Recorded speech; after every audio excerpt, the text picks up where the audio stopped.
Mesdames, Messieurs, c'est l'heure de votre émission Avis de la diaspora sur les ondes d'Afro Web TV. Bienvenue dans ce numéro de votre émission qui s'intéressera à l'arrestation donc de Jean-Paul Omolou, l'activiste politique en prison depuis un an de cela. Quel est le bilan que nous en faisons en tant que diaspora? Que devons-nous retenir?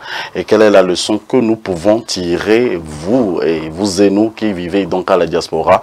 On en parlera dans quelques instants avec nos invités de marque que nous avons le plaisir de vous présenter. Donc nous aurons donc le plaisir de vous présenter dans quelques instants à l'autre. Nous aurons en deuxième partie donc à débattre concernant donc la rencontre des présidents du Burkina, et du Mali, et nous parlerons en fin de compte de l'expulsion de l'ambassadeur rwandais au Congo. Pour l'heure, je vous demanderai tout simplement la faveur de partager cette émission avec les uns les autres. Moïse Agbenigan, c'est moi, c'est mon nom, et je vous donnerai également 2 minutes chacun à intervenir et à poser des questions, sinon à trouver des solutions avec nous sur toutes les questions qui seront posées au cours de cette émission.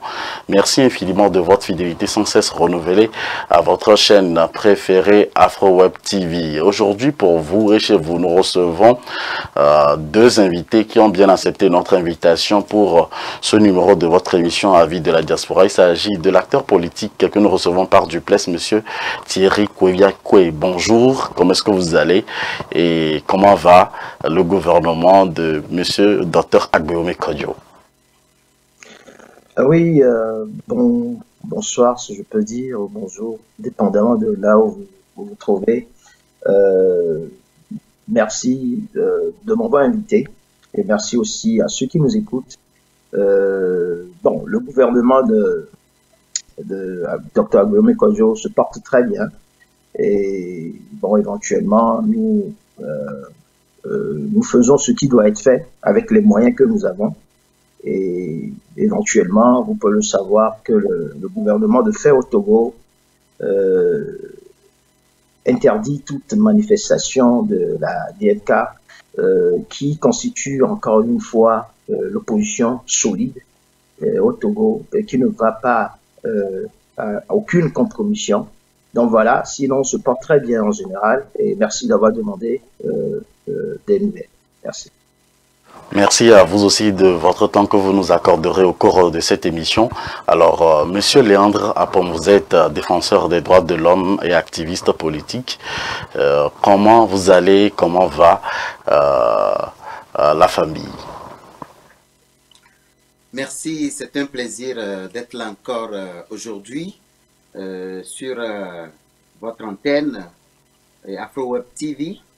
Je vais très bien, c'est samedi. C'est toujours, en tout cas pour moi, très occupé.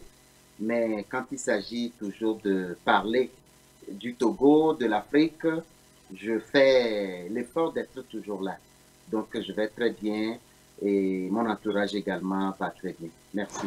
Merci à vous aussi. Nous entamons cette première partie de votre émission Avis de la diaspora avec cette première thématique qui concerne l'activiste politique qui n'est plus aujourd'hui à présenter, interpellé à Lomé le 4 novembre 2021. Et il a fait face plusieurs fois donc au juge togolais et je me permets également donc de lui envoyer les ondes positives à travers cette émission. Et il fait partie également donc des personnes que nous avions l'habitude d'inviter pour débattre des sujets alarmants, des sujets épineux avec nous sur cette antenne Afro Web TV. Et aujourd'hui, Afro Web TV se charge encore une fois d'avoir l'actualité donc de Jean-Paul Omolou. Et je me permets de poser la première question à monsieur Léandre Apom. Comment va Jean-Paul Omolou? Se trouve-t-il et un an après, quel est le bilan que vous faites à la diaspora? Merci. Je salue en tout cas Afro Web TV pour cette initiative, une fois encore, et surtout de faire un arrêt spécial sur Jean-Paul Omolou, ce combattant de la liberté qui est malheureusement entre les mailles du régime autoritaire et autocratique de Lomé II. Je dirais qu'aujourd'hui, à part le moral qui est entamé depuis son arrestation jusqu'à ce jour, c'est quelqu'un qui est toujours déterminé, qui est toujours énergétique, qui est, malgré donc l'isolement, malgré les privations, il est toujours engagé, et psychologiquement très fort, malgré sa santé qui est beaucoup à déplorer. Il est toujours, en tout cas psychologiquement, très fort. Je ne dirais pas qu'il est en bonne santé, ça va être pour moi un abus ou plutôt une négligence de ma part de dire la vérité. Il ne se porte pas bien du tout. Pendant ce temps, il a toujours ses idées claires et il a toujours envie de voir le Togo se libérer, malgré que le régime veut mettre tout en œuvre pour empêcher que Jean-Paul soit libéré.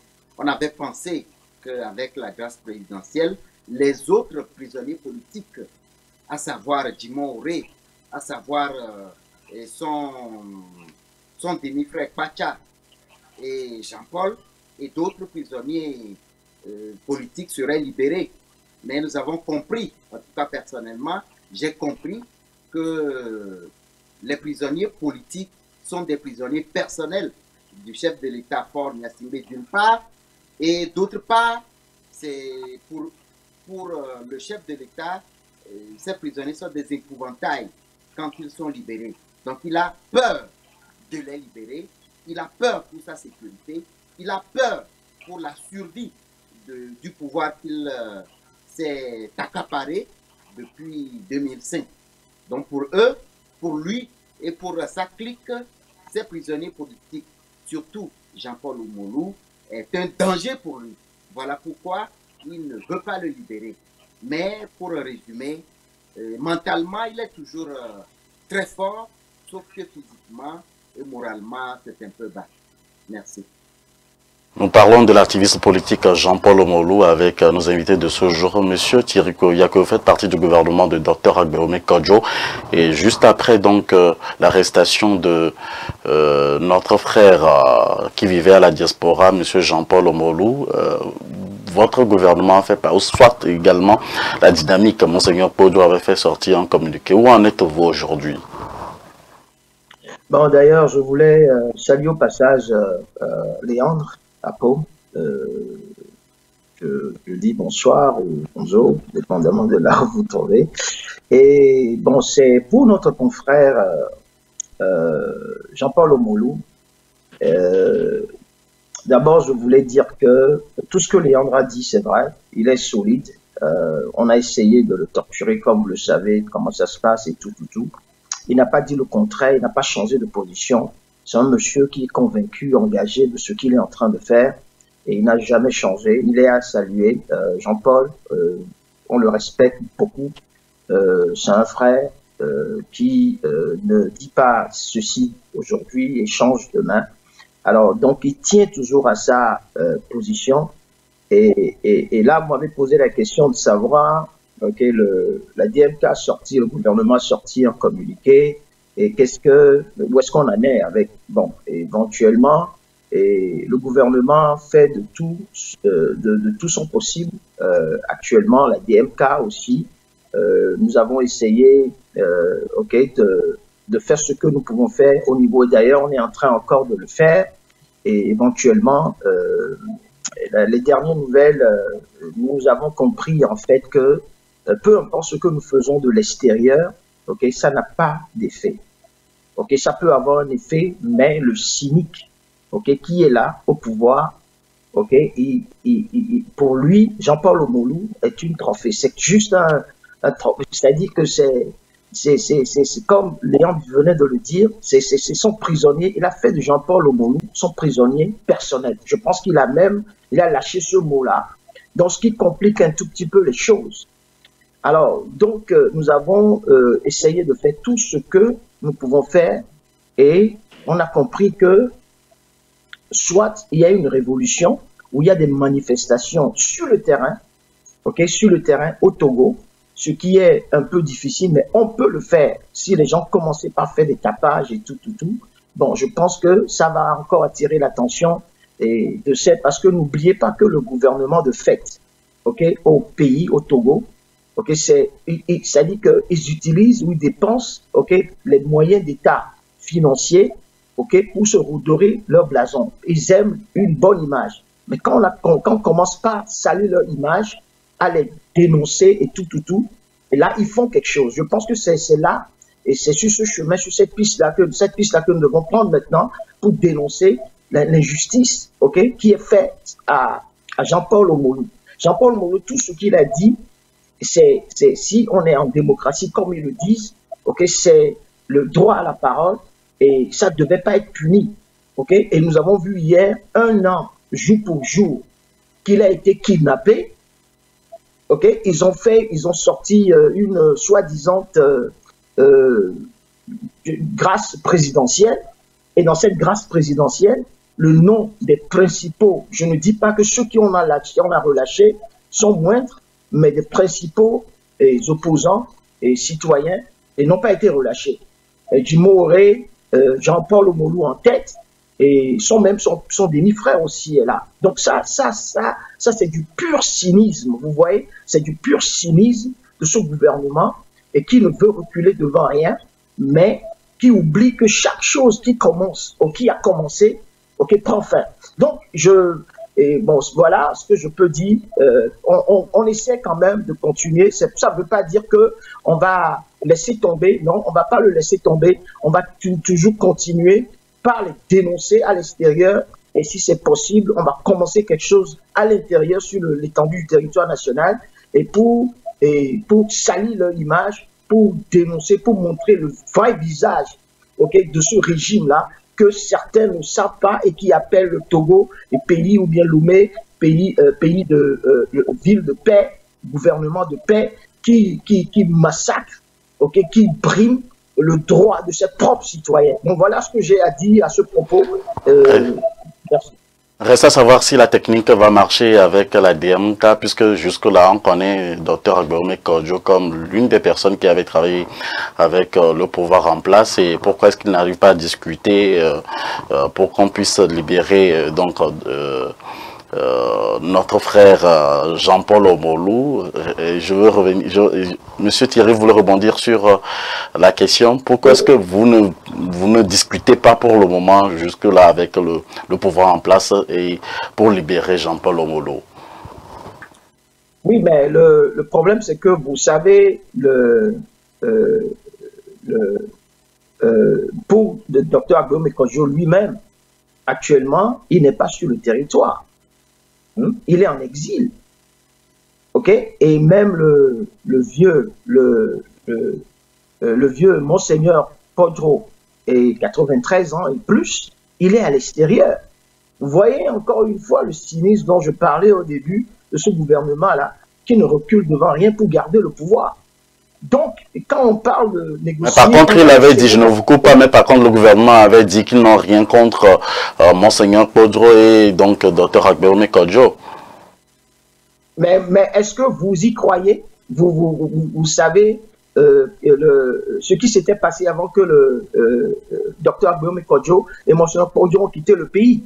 Hein? Ils ont dit que si ils l'ont arrêté, ils étaient partis briser son portail, ils l'ont arrêté manu militari et lui ont donné des injonctions à respecter.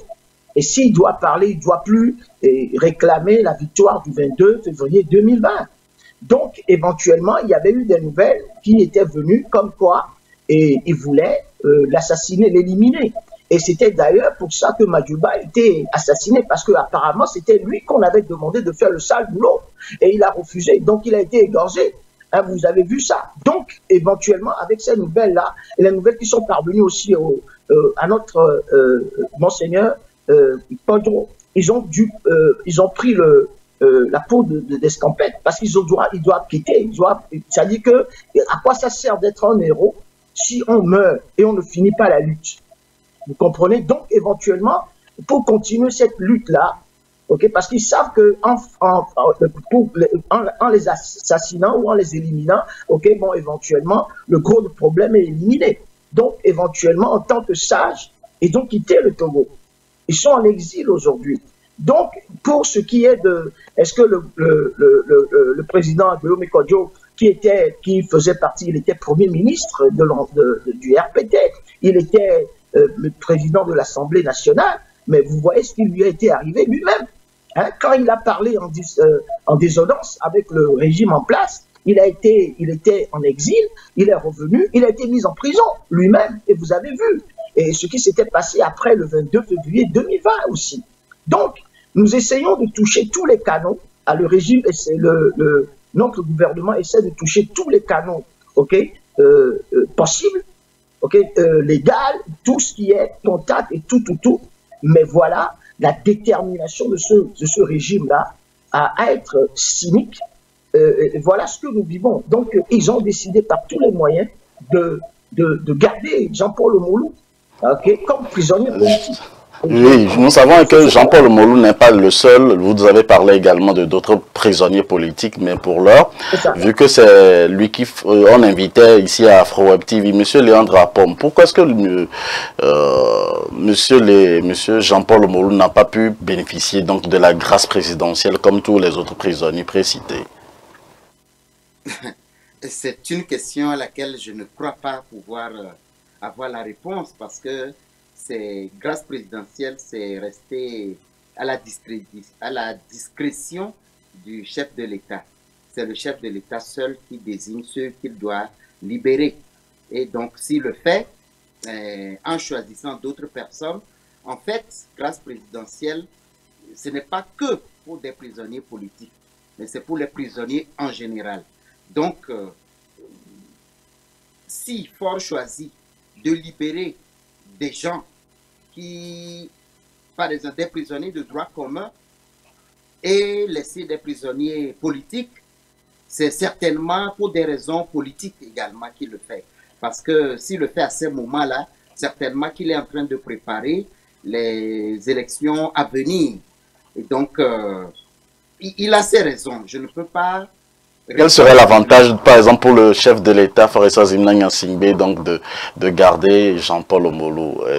Et pourquoi pas ne pas, de notre côté, à la diaspora, demander juste des excuses pour qu'on puisse le libérer? Oui, je crois que les excuses, vous savez, dans cette initiative, dans cette démarche de libération de Jean-Paul Omolou, il y a beaucoup ont pris des initiatives différentes. Il y en a qui font le plaidoyer auprès des institutions internationales. Il y en a qui sont en train donc de porter plainte auprès donc des tribunaux, également auprès de la CEDEAO. Il y en a qui ont préféré, par exemple, aller négocier ou aller donc demander pardon. Il y a plusieurs initiatives qui sont prises pour allant dans le sens de la libération de Jean-Paul. Donc, je ne peux pas, et là maintenant, dire qu'il faille choisir soit l'initiative de demander pardon ou privilégier plutôt l'initiative de plaidoyer. Toutes les initiatives sont à soutenir. Et je crois qu'il est plutôt dans l'intérêt de Ford de libérer les prisonniers politiques, y compris Jean-Paul Omolou. Alors, Monsieur Léandre, je ne vous coupe pas, mais je vous relance sur un autre angle du sujet. Vous êtes également activiste politique. Et quelles leçons, vous les activistes politiques, vous tirez également donc de cette arrestation jusqu'à aujourd'hui? Nous sommes à 1 an donc de Jean-Paul Omolou en prison.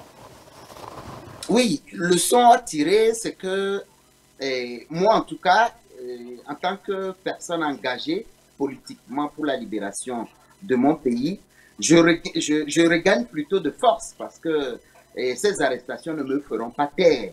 Ça ne me fait pas peur. Parce que, en fait, ce sont des arrestations, excusez-moi le néologisme, intimidatoire. C'est-à-dire que c'est juste pour intimider les prochains candidats aux dénonciations.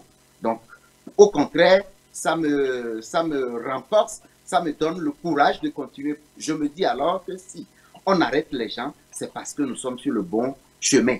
Comment est-ce que les autres font? Comment est-ce que les autres font, les autres activités d'autres nationalités font pour être en bon terme ou sinon avec la loi et pour ne pas tomber sur le coup de la loi ou carrément avoir des problèmes avec leur gouvernants? Jean-Paul n'est pas tombé sous le coup de la loi. Il a joui ou il a exercé son droit d'opinion, sa liberté d'expression, tout simplement. Le problème avec les autres pays, c'est que c'est des responsables, c'est des chefs d'État responsables qui donnent la place du citoyen à tous les citoyens de leur peuple. Ils respectent les droits reconnus par la Constitution de ces pays-là. Et le chef de l'État est le garant donc du respect des droits de chaque citoyen. Voilà pourquoi au Burkina Faso, par exemple, le citoyen peut se lever et dénoncer les abus du pouvoir sans être inquiété. Et pareil au Bénin ici, pareil au Ghana, en tout cas les pays qui limitent, les pays limitrophes du Togo, nous connaissons comment les chefs d'État de ces pays-là protègent les droits des citoyens. Et avec cela, l'alternance est célébrée dans ces pays. Donc le chef de l'État n'a pas envie de rester ad vitam aeternam au pouvoir. Par contre, au Togo, dénoncer le régime en place, c'est creuser la tombe de ce régime. On va en revenir sur d'autres angles. Alors, Monsieur Thierry Koviakoué, vous êtes acteur politique togolais résident du côté de la diaspora. Vous nous avez dit en entame donc de cette émission que vous avez senti comme si toutes les démarches faites à la diaspora n'influent pas sur les gouvernants togolais. Alors, quel est l'avenir donc de Jean-Paul Molou aujourd'hui, selon donc le gouvernement dont vous faites partie? Oui, bon, nous savons tous que le problème que nous avons au Togo, le seul blocage, c'est le régime de fait de Faure Gnassingbé et sa clique. C'est le seul blocage à la démocratie, à la liberté des Togolais. Donc c'est pour cela que nous avons crié depuis le début, que l'opposition dans son ensemble, nous puissions nous unir. Que ce soit Dr Agbeyo Mekodjo, que ce soit un autre, ça peut être un Dimo, ça peut être Léon, ça peut être n'importe qui, que le peuple, pour lequel le peuple a voté, nous devons normalement en tant qu'opposition nous mettre ensemble pour obtenir cette alternance-là que nous cherchons. Mais le problème, c'est que nous savons que dans notre pays, nous n'avons pas la démocratie. Mais ils disent qu'ils ont la démocratie, donc éventuellement, tout le monde veut utiliser le droit ou bien les vertus de la démocratie. Et que l'une de ces vertus-là, c'est le multipartisme. Nous ne pouvons pas aller en rang dispersé comme ce régime-là, c'est cantonnaire. Ce n'est pas possible. Moi, au début, je ne soutenais pas Agbeyo Mekodjo, Dr Agbeyo Mekodjo.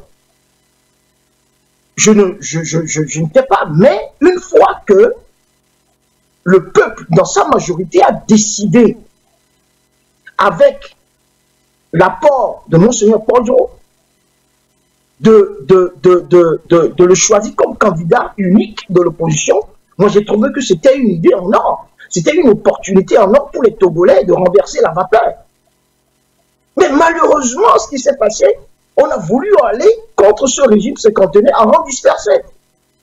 Et c'est là qu'il y a l'erreur. Donc, depuis le début, comme je le disais, nous avons crié que la seule façon de faire les choses, d'inverser les choses, c'est sur le terrain. Mais vous avez vu qu'ils ont quadrillé le Togo. Ils étaient venus avec cette affaire de Covid-19 où personne ne pouvait sortir. Ils avaient fermé les églises. Vous ne pouvez plus faire de manifestations. Après la pandémie, ils disent toujours, maintenant, ils ont amené l'affaire du terrorisme. où nous savons qu'en dessous de cette affaire de terrorisme, c'est autre chose, pour juste empêcher l'opposition de faire des manifestations, surtout la DMK. Toutes les initiatives qu'on avait, on avait faites pour manifester au cours de l'été qui venait de passer, mais on a reçu un refus catégorique. Ça veut dire qu'ils ont peur, okay, de la DMK. Vous voyez, donc disons que c'est très important que sur le terrain, il doit y avoir quelque chose. Alors, monsieur Thierry, que répondez-vous aux compatriotes qui disent par exemple que la diaspora parle seulement mais ne se joint pas aux compatriotes qui sont sur le terrain ou ne vient pas aider les compatriotes sur le terrain? Que répondez-vous à cela? Mais ça, c'est loin de la vérité. Alors, quelle est la vérité? Nous étions... Bon, c'est loin de la vérité parce que nous travaillons main à main avec les nôtres du pays. Nous travaillons. Le problème, c'est que nous pouvons faire tout ce que nous pouvons faire ici. Vous avez vu que durant l'été, nous avons fait des manifestations ici et nous avons cotisé pour soutenir, pour financer les manifestations au pays. 80% de votre gouvernement se trouve à la diaspora, monsieur Thierry Koviakwe. Ben oui. La diaspora, le gouvernement se trouve dans la diaspora, mais tout ce que nous pouvons faire, c'est que nous devons soutenir les noms qui sont au pays. Mais quand nous voulons faire des manifestations et qui ne sont pas autorisées, qu'est-ce qu'on fait? Qu'est-ce qu'on fait? C'est juste ça, parce que nous évitons la guerre civile. Nous voulons par tous les moyens négocier avec le régime d'en face pour dire que ce que vous êtes en train de faire, d'ailleurs, premièrement, vous avez usurpé la victoire du 22 février 2020, leur donner les garanties pour qu'il y ait échange de pouvoir, mais ils n'entendent pas raison. Vous voyez? Donc, ce qui va se passer, c'est qu'à un moment donné, ça va exploser. Ça va exploser comme dans les autres pays. Au lieu que ça explose, M. Thierry Koviakwe, en termes de mot de fin pour cette première partie, quelle est la solution maintenant et que pouvons-nous faire pour aider notre frère Jean-Paul Oumolou? Disons que vous êtes à la diaspora. Mais c'est ça que j'étais en train de vous expliquer. Donc il va falloir que actuellement, nous avons fait quand même tout ce que nous pouvons faire de l'extérieur. Ok? Nous sommes en train de continuer toujours par le faire, activer les leviers juridiques et tout ça pour qu'ils puissent être libérés. Bon, maintenant, ce que nous avons trouvé, c'est qu'il va falloir que quelque chose se passe sur le terrain. Il va falloir qu'il y ait des manifestations sur le terrain pour réclamer. On fait idem ce que nous faisons dans la diaspora. Et comme ça, peut-être que ça va prendre bouche. Donc, c'est ça ce que nous planifions faire, selon les moyens dont nous disposons. Merci, M. Koviakwe. M. Léandre Apom, nous sommes arrivés à la fin de cette première partie pour notre émission concernant Jean-Paul Oumolou, l'activiste politique. Quelle est la solution que vous proposez à la diaspora et que devons-nous faire ensemble vu que Jean-Paul Oumolou a eu des intercations également avec quelques partis politiques qui nous suivent bien évidemment au cours de cette émission, qui ont l'habitude de négocier aussi avec les gouvernants en place. Quelle est la solution que vous proposez en tant que défenseur des droits de l'homme et puis activiste politique? Merci. Moi, je pense que ce soit Jean-Paul Oumolou, ou que ce soit Monseigneur Kodjo, que ce soit Dr Agbeome, que ce soit Albert Olympio, que ce soit Tikpi Achadam, que ce soit Berté Agba, toutes ces personnes qui sont poursuivies, et que ce soit les autres acteurs politiques qui sont soit dans la diaspora ou au Togo, c'est l'intention qui compte en fait. Quelle est l'intention de Jean-Paul Oumolou? Quelle est l'intention du docteur Agbeome Vincent Kodjo? Quelle est l'intention de Monseigneur Kodjo? Quelle est l'intention de Albert Olympio? Nous devrions en réalité tenir compte plutôt des intentions de chacun de ceux-là qui s'engagent à un moment donné de l'histoire du Togo, qui s'engagent pour cette lutte. Et en tenant compte donc de ces intentions, on pourra se mettre ensemble Mais malheureusement, pour le cas togolais, c'est qu'on s'intéresse plutôt aux personnes au lieu de leurs intentions. Et on se fait la guerre entre nous. Que ce soit dans la diaspora comme sur le terrain, c'est une guerre fratricide sans précédent. On se fait la guerre pour des choses inutiles. Voilà pourquoi on n'arrive pas à se mettre ensemble pour réaliser le rêve des Togolais, celui de voir le Togo se libérer et d'être lancé sur les rails du développement. Sinon, Jean-Paul est un être humain faillible. Il n'est pas parfait.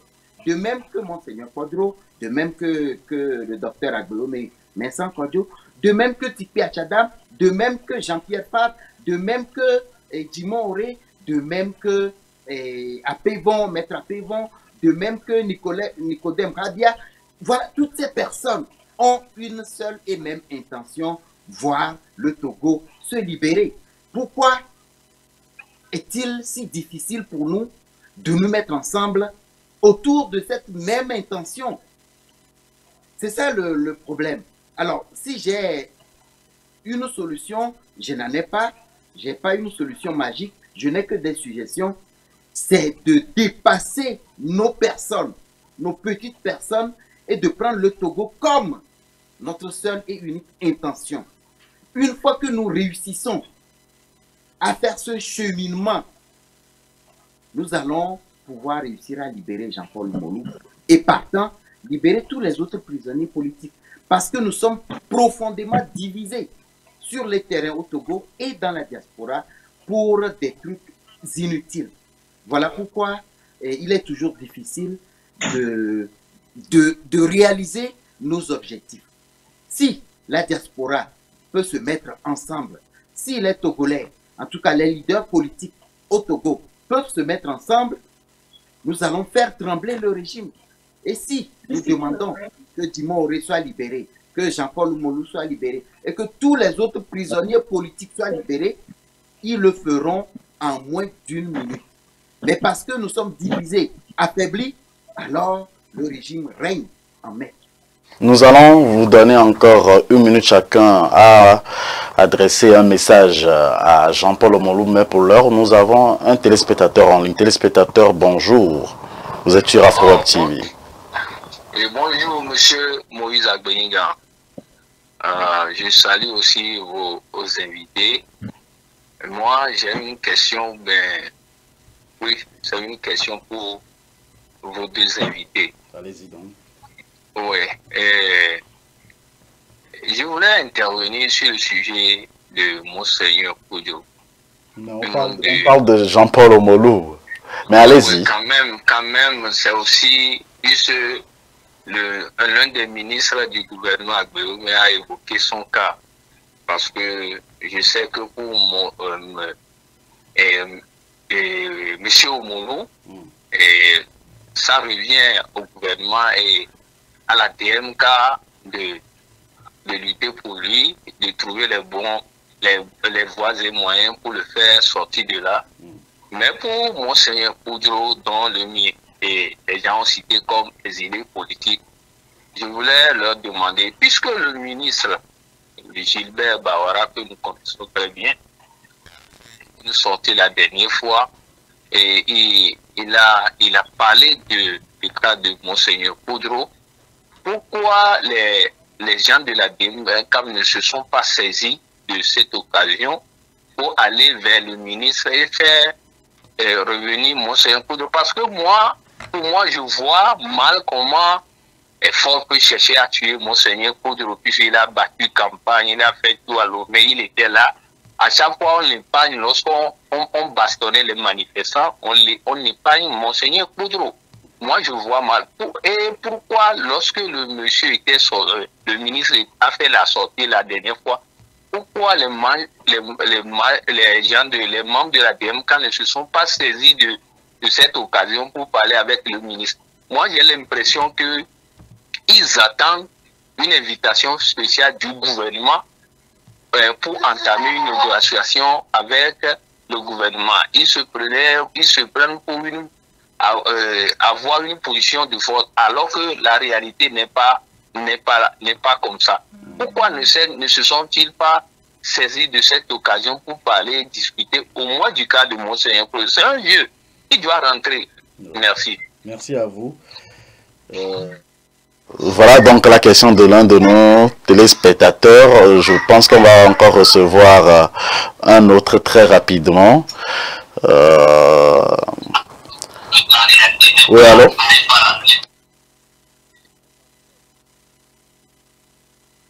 Oui, bonjour, vous êtes en direct sur AfroWeb TV. Alors, c'est vrai que nous sommes dans la dernière ligne droite donc, de cette émission, de cette première partie. Alors, 2 minutes pour votre intervention, allez-y. Oui. Diminuez s'il vous plaît votre pause récepteur pour qu'on puisse bien vous écouter en direct. Allez-y donc. Oui, c'est bon? Oui, allez-y. Ok. Moïse, bonjour. Bonjour. Comment ça va? Très bien, Dieu merci. Ok, je vous remercie pour le débat. Et je veux d'abord saluer les membres de la DNK qui sont au plateau, surtout les ministres et puis le grand frère Apom. On vous écoute un peu très mal. On vous écoute un peu très mal. Allez-y. Oui, allô? Ouais, maintenant oui, ça allô? va. Allez-y donc.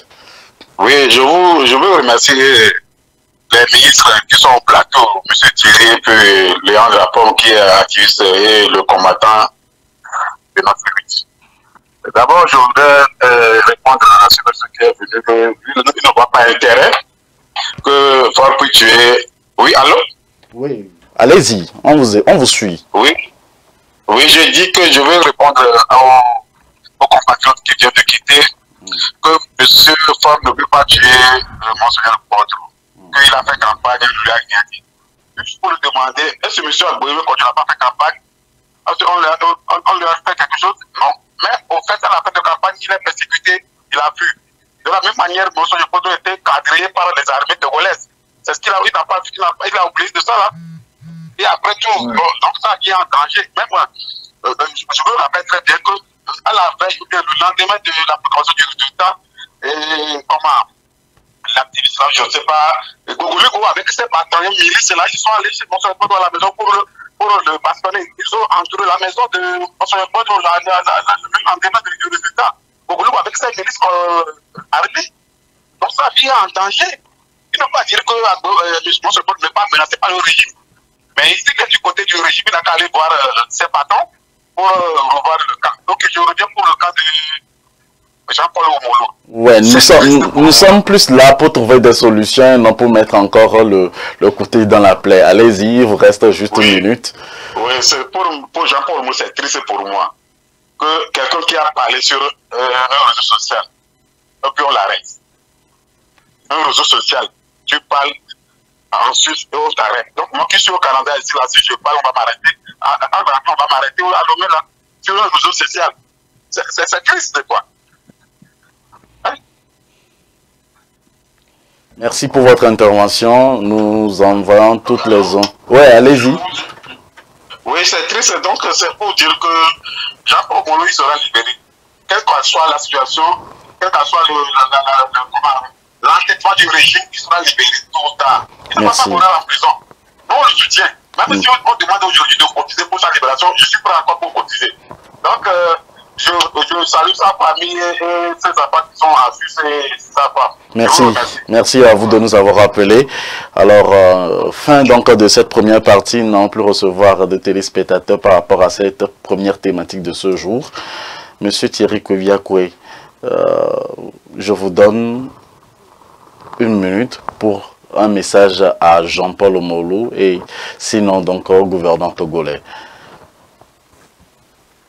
Bon, je vais me permettre, si c'est possible, de prendre plus d'1 minute, si c'est possible. D'abord, je voulais répondre un peu à celui qui avait appelé en premier.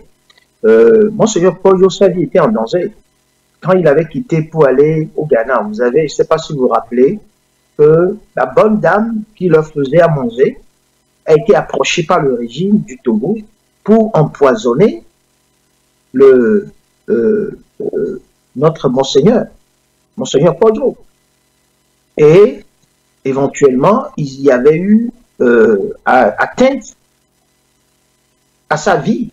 Et c'est dû à cela qu'il a été extradé très rapidement. Il a été envoyé avec l'ACR, au Haut Commissariat aux réfugiés en Suède, pour sa vie, pour le protéger. Donc c'est pour dire que Monseigneur Kodjo n'a pas quitté le Togo comme ça. Un vieux qui a travaillé toute sa vie, qu'est-ce qu'il va aller faire à l'extérieur? Ce n'est pas un plaisir pour lui de rester à l'extérieur, mais c'est parce que sa vie est en danger, était en danger. C'est pour cela qu'il est à l'extérieur jusqu'à maintenant. Hein? Voilà, donc ça c'est pour un. Et puis de deux, pour adresser un message de la part du gouvernement de Dr. Agbelome Kodjo à l'endroit de Jean-Paul Omolou. Et notre message est simple.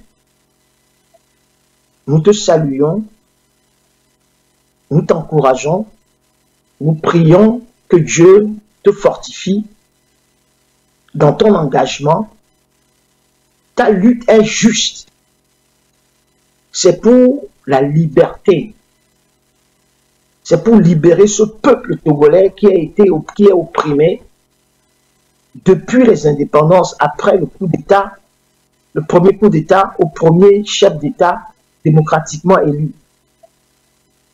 Donc, nous disons aussi courage à la famille, à sa femme, à ses enfants qui sont là, et je peux vous dire que ce n'est pas facile pour eux non plus. Et ses frères et sœurs, ses parents, et nous faisons de notre mieux. Nous faisons et nous ferons de notre mieux pour que l'idéal pour lequel tu te bats, ou tu te bats, soit atteint. Et aussi pour te libérer des géoles de ce régime sanguinaire, cinquantenaire, cynique, bandit, qui ne recule devant rien pour garder le pouvoir. Donc, tiens bon, que ton moral soit haut et fort. Nous sommes derrière toi. Nous ne te laisserons pas tomber. Merci. Merci, monsieur Thierry Koviakwe. Monsieur Léandre Apom, votre mot de fin pour cette première partie. Merci. Je voudrais profiter donc de AfroWeb TV pour dire merci surtout à toutes ces personnes, hommes et femmes, qui jour et nuit ne cessent de prier pour Jean-Paul Omolou. Jour et nuit ne cessent de réfléchir à comment faire pour qu'il soit libéré enfin et rejoindre sa famille.